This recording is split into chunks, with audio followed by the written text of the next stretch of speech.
Olá pessoal, bem-vindos mais uma vez ao programa Papo de Vestibular e hoje eu tenho aqui do meu lado um cara que eu tenho certeza que vocês vão se identificar. Se lembra quando você está fazendo um exercício de matemática na sua apostila e aí ele vai se complexificando e aquele exercício mais top da sua apostila você lê lá, ITA, aí você já fala, cara, ferrou, muito difícil. Então eu tenho a história de um cara aqui que ele, além de acertar a maior parte desses exercícios, ele fez isso no vestibular. Ele passou no ITA, Engenharia Civil. Então hoje eu quero conversar com um cara, eu vou conversar com um cara que eu fiz muita questão de chamar ele. Ele é um popstar aqui na minha cidade, é muito difícil marcar uma agenda com ele, mas eu tenho o prazer hoje de ter Frank Yasoyama, Engenharia Civil no ITA, e ele vai falar tudo para você, como ele passou no vestibular, mercado de trabalho, ele vai falar como que é estudar no ITA, para você que tem um sonho de engenharia, pense grande. Então fique até o final com a gente, que hoje o programa é com Frank Yasoyama, Engenharia Civil no ITA.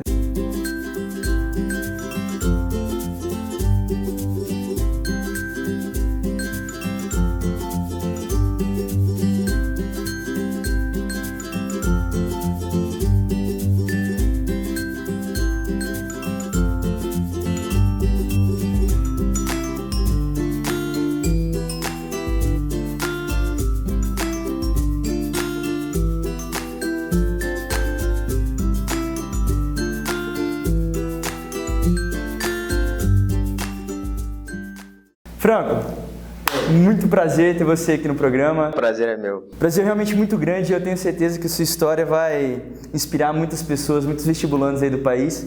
E a gente sempre começa o nosso programa perguntando como que era a sua rotina de estudo, você que teve uma trajetória de extremo sucesso, como que era a sua rotina de estudo no ensino médio? Você era o famoso Caxias, o japonês que estudava 24 horas ou você levava de uma forma mais leve? Assim, no ensino médio, para ser sincero, eu não era muito Caxias, não. Eu estudava de uma forma mais tranquila, mas estudava direito, assim. Eu estudava o que devia ser estudado, tirava as minhas notas, né, independentemente do tipo de ensino ou do colégio. Então, eu cumpria as minhas metas, entendeu? Eu não era aquele cara que tinha uma rotina rígida de estudo, muito rígida, mas eu estudava nas horas que eu devia estudar, e relaxava nas horas que eu achava que devia relaxar, porque também senão fica uma coisa muito chata, né, de fazer, fica estressante, e é isso que eu acho que é um pouco ruim, assim, eu sempre digo isso, na verdade. Então, no terceiro ano, a minha rotina era um pouco mais tranquila. Já no cursinho, eu tinha uma rotina um pouco mais apertada. As aulas eram mais longas, por um período mais longo, na verdade. Eu fui morar em outra cidade, então morava numa pensão, né? Certo. Num quarto sozinho, então não tinha tantas distrações como se tem na sua cidade, né? Na sua cidade. Então a rotina era um pouco mais rígida, mas mesmo assim seguindo a mesma lógica. Eu estudava nas horas que eu gostava mais. Então eu sempre gostei muito de estudar, por exemplo, de madrugada. Assim, sempre é mentira, porque hoje pra mim é sempre, mas eu descobri isso nessa época, na verdade, que eu rendia mais de madrugada. Então eu ficava acordado até um pouco mais tarde, estudando, e levantava um pouco mais tarde também. Não me colocava a obrigação de descanso. Exatamente. Também, né? Eu não me colocava aquela obrigação de acordar cedo para estudar, porque é uma coisa que eu não gostava muito de fazer, entendeu? Eu não gosto muito dessa pergunta, mas eu vou te fazer porque os alunos têm muita curiosidade. Quantas horas em média você estudava por dia? No cursinho que você fez um ano de cursinho? Sim, no cursinho, olha, já faz um tempo, né? 10 anos. As aulas eram de 1 e alguma coisa, até umas, creio que 8, então eram umas 7, 8 horas aí, mas dependia do dia da semana. Todos os dias, de segunda a sábado, e domingo tinha simulado, então a gente só tinha folga um domingo por mês, livre. Fora isso, eu estudava, variava muito de dia para dia, mas entre 2 e 5, 6 horas por dia. Entendi. Variava muito também do cansaço, do dia respeitar o fisiológico também, né? Isso é importante. Exatamente. Então você querer, porque eu vejo muito isso, alunos de vestibular que eles se matam e chega no final do ano eles não tem mais gás, né? Então ele precisa realmente às vezes não tem gás, ou chega com estresse muito grande no vestibular, ou acaba ficando muito cansado no dia a dia e não assimila direito o que tem que ser estudado. Então, na verdade, você está lendo, mas não está assimilando muita coisa. Legal, acho que já são algumas dicas. Aliás, eu acho que todo mundo já fez isso, né? Até hoje, às vezes eu faço, você começa a ler, se distrai, a hora que você vê, você leu 3 páginas, mas não lembra de nada que você leu. Entendeu? É por isso que eu falo, você tem que estudar nas horas que você se acha... Você tem vontade de fazer aquilo ou que você se acha em condições de assimilar aquilo, de se concentrar. Muito melhor do que ficar forçando a barra ali, se desgastando naquele cada vez mais. Tem muita gente que coloca, tem que estudar de 7h30 às 9h30 da manhã. Sendo que às vezes você não está no clima, então você vai perder tempo, na verdade. Você vai ter que estudar de novo aquilo e perder aquelas 2 horas da manhã. Cara, acho que são dicas muito legais aí, então você realmente estudar com prazer, né? Colocar num momento ali que você tá afim e realmente vai ter um bom desempenho naquele tempo de estudo. E uma coisa que você falou que eu achei interessante, metas. É importante você ter metas, independente do horário de estudo, mas você ter metas, ser um cara bem programado, porque isso é importante não só no vestibular, mas na sua vida profissional de modo geral. Sim, o que na verdade eu fazia muito era... Eu nunca gostei muito de ter metas horárias, entendeu? Então eu nunca me propus a meta de eu tenho que estudar 50 horas por semana ou qualquer coisa do tipo. A minha meta eu tenho que chegar no fim dessa semana sabendo fazer esse tipo de prova com 100% de acerto, entendeu? Então, esse é o meu objetivo. Independentemente se eu vou estudar 1 hora por dia ou 10 horas por dia, eu tenho que chegar lá no fim da semana e fazer aquele tipo de prova. Ou saber todos aqueles tipos de questões, entendeu? Então, é um objetivo mais elástico. Sim. E para mim mais certeiro também, porque é o que quando chegar no vestibular, o que vai contar são as questões que você acertou e não o tanto de horas que você estudou. Porque nesse ponto o foco não é a quantidade, mas a qualidade. Exatamente. E você muda totalmente o foco do seu estudo. Muito legal, Franco. E eu imagino que você tem uma trajetória de extremo sucesso, mas você teve dificuldades, principalmente para passar no ITA. Qual a sua maior dificuldade nesse período de estudo aí que você enxerga que você teve para passar no ITA? Bom, especificamente do vestibular do ITA são as áreas de cada matéria que são específicas daquele vestibular. ITA e IME, que são os 2 institutos militares, que são consideradas as 2 provas mais difíceis, pelo menos até um tempo atrás, do Brasil, eles têm áreas da matemática, da física e da química que só caem nesses vestibulares. Então, um colégio comum não cobre. Uhum. Então, isso para mim foi a maior dificuldade. Foi ter que aprender coisas novas que eu não tinha visto até o meu 3º colegial. Então, são áreas... Exatamente. Então, isso é específico para a prova do ITA. Mas, assim, para qualquer outro tipo de prova, eu acho que o mais difícil mesmo é você conseguir essa organização de longo prazo e saber focar no que é importante para cada vestibular, entendeu? Ninguém sabe tudo, nem professor e nem ninguém, nem quem tirou 10 em Enem, que sai às vezes aí em alguns lugares. Então, você não pode querer saber tudo daquilo, você tem que saber o que é importante para aquele tipo de vestibular, então você tem que ter um foco. Entendi. Foi uma coisa até que eu lembro que meu pai me falou quando eu estava prestando vestibular no 3º colegial, que eu queria prestar engenharia civil, engenharia mecânica ou mecatrônica e medicina em vários vestibulares, 5, 10 de cada. Ele falou, não, pelo amor de Deus, você tem que ter foco. Foca nisso, você quer fazer isso? Então presta em 2, 3 faculdades no máximo e foca no que você quer fazer. Não vai sair atirando para tudo que é lado e ver aonde que... senão você vai tentar se preparar para 10 provas, é muito mais difícil que se preparar para 3. Uhum. Que as provas, se você estuda direito, se você pesquisa as provas anteriores, você vê que cada uma tem uma linha de raciocínio. A banca, ela tem as questões, elas não mudam muito Exatamente. o jeito da prova. Meio que muda um jogo de palavras ou muda um pouquinho a organização da prova, mas as matérias são mais ou menos as mesmas, as áreas, as porcentagens de cada área que cai em cada prova são mais ou menos as mesmas. Você fez muita prova do ITA antes de passar? Fiz muito no cursinho. Muito, legal, mas muito mesmo. Fantástico. É exatamente isso que eu estou falando, entendeu? Eu estava me preparando. Na verdade, quando eu cheguei no cursinho, eu queria muito fazer poli na USP. Eu fui assimilando esse negócio de fazer ITA ao longo do cursinho. Então, mas depois que eu assimilei, eu fiz muita prova, mas muita mesmo. Deve ter feito a prova dos últimos 15 anos. 15 provas. Mais ou menos. Franco, eu comecei esse nosso papo de vestibular falando da questão da mentalidade. Quando o aluno de cursinho ou de ensino médio ele chega naquele exercício do ITA, ele já treme, ele já fala, meu Deus, é um exercício mais difícil, ele é diferenciado. Como é? E eu acho que isso, de uma certa forma, já elimina grande parte da concorrência, porque a pessoa ela nem se permite prestar o ITA por achar que ela não é capaz.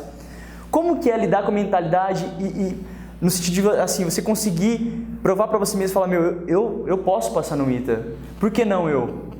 Isso é um pouco complicado, assim, eu acho que, principalmente em cidades pequenas, isso é bem maior, assim, eu tinha isso também quando eu estava no terceiro colegial, quando eu saí daqui para fazer cursinho, eu não imaginava nunca que eu ia fazer ITA. Eu tinha exatamente essa imagem, pô, essa prova é impossível de passar, essas questões são impossíveis de fazer, até para os próprios professores acabam colocando esse medo também. Uhum. Mas uma coisa que é muito interessante, que eu acho que talvez seja minha maior contribuição com esse tipo de papo, é você conhecer alguém que fez, entendeu? E essa foi uma grande contribuição que eu tive quando eu fui para São José dos Campos, que eu fui fazer cursinho lá e o ITA fica ali. E o cursinho que eu fui fazer, ele foi fundado por ex-alunos do ITA, engenheiros do ITA.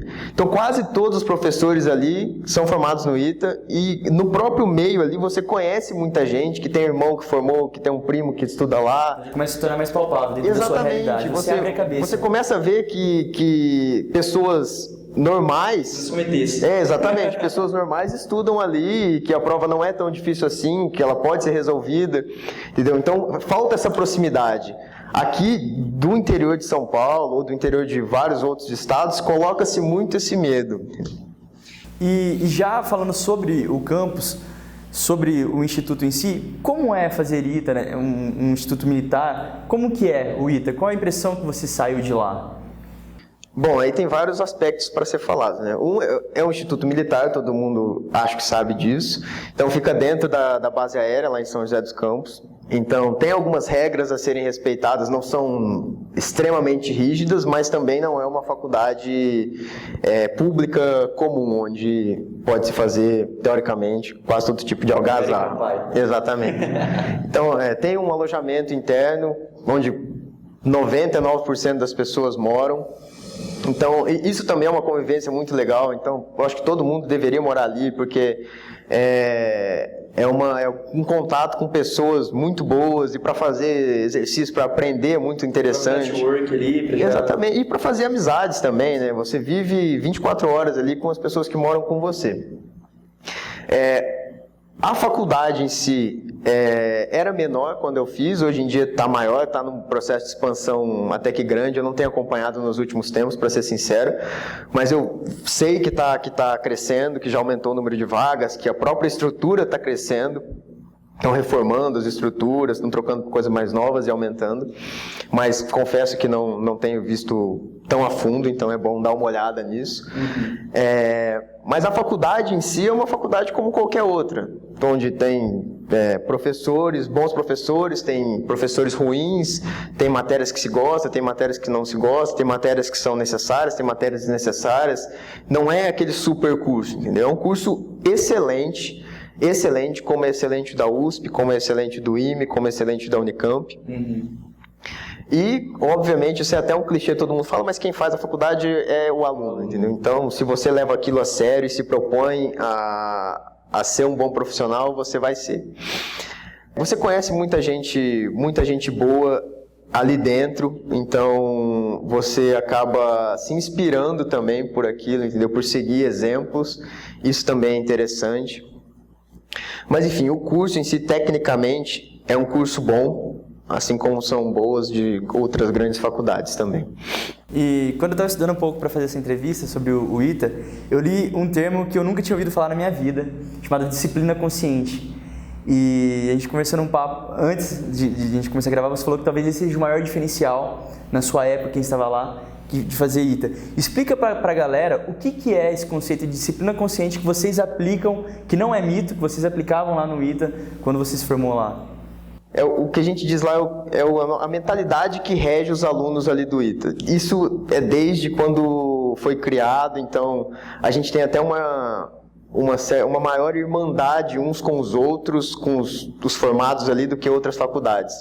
Então, eu tenho, por exemplo, um pouco mais de liberdade do que outras pessoas de outras faculdades para pegar o telefone de alguém que é formado no ITA, ligar e falar: pô, você está trabalhando não sei onde, queria uma ajuda com isso, ou pode me tirar uma dúvida sobre isso, pô, pode me ajudar? Entendeu? E as pessoas ajudam com maior frequência. Mas, enfim, a disciplina consciente em si é a mentalidade entre os alunos e os professores de confiança e honestidade interna, sem precisar de fiscalização. Então, por exemplo, a gente lá, várias provas, eu diria que até mais da metade das provas que são feitas, não tem professor na sala. Então, o professor chega, entrega a prova, sai e pede para entregar a prova na sala dele. Então, todo mundo faz a prova, ninguém cola. Quem não sabe nada entrega a prova em branco. Quem sabe faz logo. Não tem cola, não tem conversa, não tem esse tipo de coisa. É muito difícil de acreditar dentro da nossa realidade. É difícil. Tem provas que são feitas em casa. O professor entrega a prova grampeada, fala: você tem 2h30 ou 3 horas para fazer essa prova. Entrega na segunda e fala: você tem que me entregar até sexta. Então você estuda em casa, a hora que você acha que você está bom para fazer, você pega a prova, abre, marca a hora ali que você começou a fazer e faz. Marca a hora que você terminou, fecha a prova, vai lá na sala do professor e entrega. Entendeu? Então, isso assim, é sem fiscalização. Tem gente que provavelmente deve copiar o trabalho, a prova, deve fazer com consulta? Tem. Mas, assim, quando é descoberto esse tipo de coisa, eles tratam de resolver dos meios internos. A maioria das vezes eles desligam a pessoa da faculdade, entendeu? Mas, assim, é uma coisa muito interessante que existe lá e que, como eu disse, para mim é a maior contribuição, porque é uma coisa que você leva para outros aspectos da sua vida. Não só uma formação profissional, mas ser um cidadão correto, uma pessoa... Exatamente. Você convive com pessoas que têm esse tipo de comportamento, é muito mais fácil de você levar isso pro resto da vida. Muito legal. Uma formação extremamente diferenciada, como você disse, em diversos aspectos, né? Muito legal. E, Franco, como que é, depois de todo esse processo, o mercado de trabalho para quem faz ITA? Bom, o mercado de trabalho é bastante amplo, assim, bastante amplo. Você pode trabalhar, obviamente, tanto na sua área específica da sua engenharia, que você fez, civil ou aeronáutica, seja qual for. Você pode ir para mercado financeiro, para banco, pode partir para pesquisa científica, tem muita gente que fica lá fazendo pesquisa, ou com aspiração de ser professor da instituição. Então você pode seguir vários caminhos, assim. O mercado, eu diria, as portas se abrem com um pouco mais de facilidade. Essa é a vantagem, mas não ache que o diploma de uma boa faculdade vai te segurar no emprego, isso eu sempre digo.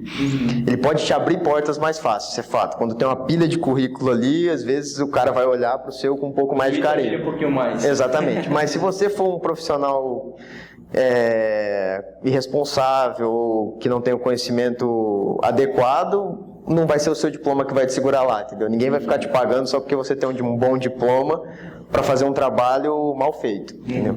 Mas as portas se abrem com maior facilidade, isso eu diria que é fato. E dentro dessa linha das portas se abrem, eu conheço o Franco já há muitos anos, a gente é da mesma cidade, como eu disse, ele é popstar aqui na minha cidade. Isso é mentira, isso é mentira. E ele foi trabalhar, assim, que ele se formou na Arábia Saudita, com petróleo.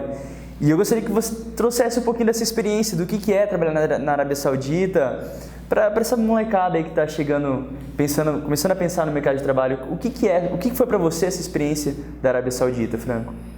Bom, foi uma boa experiência. Por um tempo, eu diria que eu fiquei lá 2 anos completos. Eu diria que o primeiro 1 ano e meio foi uma experiência excelente.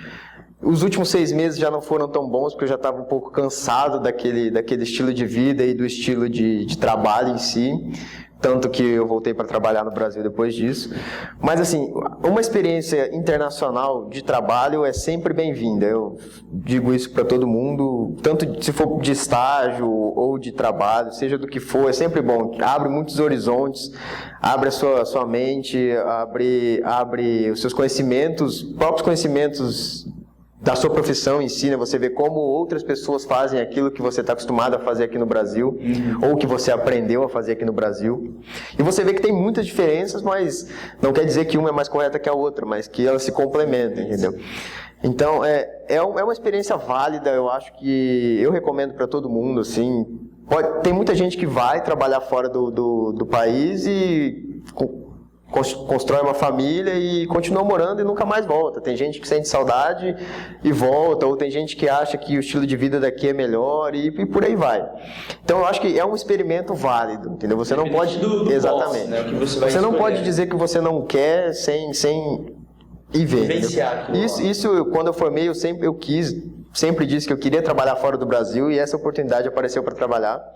E falando um pouco até do mercado de trabalho, você vê, eu sou engenheiro civil e fui trabalhar com teste de poço de petróleo. Então é uma coisa que não tem absolutamente nada a ver com a outra, mas é um mercado amplo de engenharia. Então eu fui trabalhar com petróleo, que também já é uma vida um pouco mais desgastante devido o estilo de vida não é muito uma qualidade de vida não é muito alta, apesar de ter um retorno financeiro muito bom. Exatamente. O retorno financeiro é bom, mas a qualidade de vida não é excelente. Mas foi uma experiência excelente, eu não me arrependo de absolutamente nada. Tudo que eu aprendi foi válido, as minhas experiências de vida, as experiências profissionais, as pessoas que eu conheci, as pessoas com quem eu trabalhei. Foi muito bom, assim, não me arrependo. E, como disse e repito, recomendo a todo mundo, se tiver a oportunidade de ter uma experiência fora do Brasil. Legal, Franco, muito bom, são várias dicas aí. Pessoal, para concluir então essa entrevista, sendo muito boa, Franco, a gente sempre faz 2 perguntas padrões para nossos entrevistados. A primeira é, se chegar alguém em você, algum vestibulando, e falar, eu quero fazer ITA, meu sonho é ITA, engenharia, o que você falaria para essa pessoa?